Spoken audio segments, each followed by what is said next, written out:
ഇന്നത്തെ തിരുവചനം സങ്കീർത്തനങ്ങളുടെ പുസ്തകം 50:18-23 വരെ.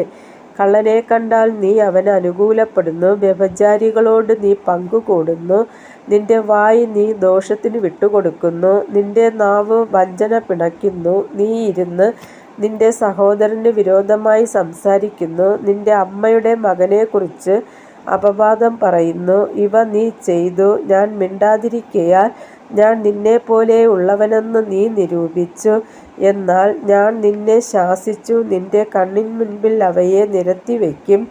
ദൈവത്തെ മറക്കുന്നവരെ, ഇത് ഓർത്തുകൊള്ളുവിൻ, അല്ലെങ്കിൽ ഞാൻ നിങ്ങളെ കീറിക്കളയും, വിടുവിപ്പാൻ ആരുമുണ്ടാകയുമില്ല. സ്തോത്രമെന്ന യാഗം അർപ്പിക്കുന്നവൻ എന്നെ മഹത്വപ്പെടുത്തുന്നു. തൻ്റെ നടപ്പിനെ ക്രമപ്പെടുത്തുന്നവന് ഞാൻ ദൈവത്തിൻ്റെ രക്ഷയെ കാണിക്കും. കർത്താവായ യേശുവേ, അങ്ങയുടെ നാമം വാഴ്ത്തപ്പെടുമാറാകട്ടെ.